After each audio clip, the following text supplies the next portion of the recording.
আগামী দিনগুলোতে চোখের সামনে একটা গৃহযুদ্ধ দেখতে পাচ্ছি। রক্তাক্ত দুপুর, ছেঁড়া পতাকা, শব্দহীন আর্তনাদ, থেমে যাওয়া শিশুর কান্না। নরম মাটির বুকে লুকিয়ে পড়বে বিবেক। সবুজ ঘাস কালচে লাল হয়ে যাবে, আর মানুষের মুখে মুখে ছড়িয়ে পড়বে অন্ধবিশ্বাস, নির্বাক আতঙ্ক। আমি শুনতে পাচ্ছি শহরের বাতাসে ধোঁয়ার মতো ঘনিয়ে আসছে বিদ্বেষের কালো শ্বাস, অভিমানের বিষাক্ত উচ্চারণ। ভাইয়ের বুকে ভাইয়ের ছুরি, শব্দহীন অভিশাপ, উৎসবের মিছিল, মিশে যাওয়া রক্তের দাগ।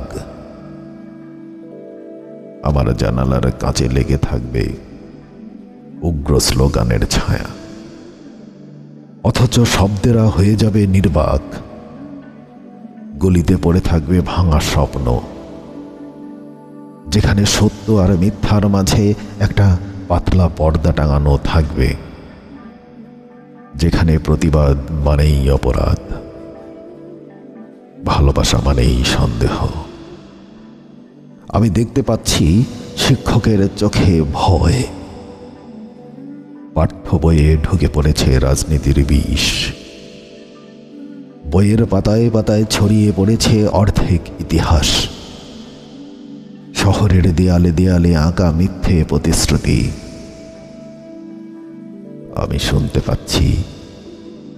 আমি শুনতে পাচ্ছি বুক চিরে বেরিয়ে আসা কান্নার প্রতিধ্বনি, চোখের পাতা ভিজিয়ে দেয়া অপ্রকাশিত কবিতা।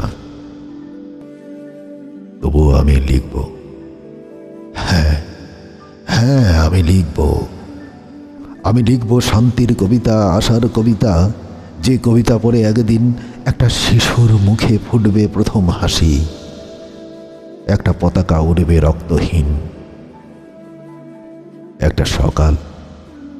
একটা সকাল শুরু হবে নতুন আলোয়।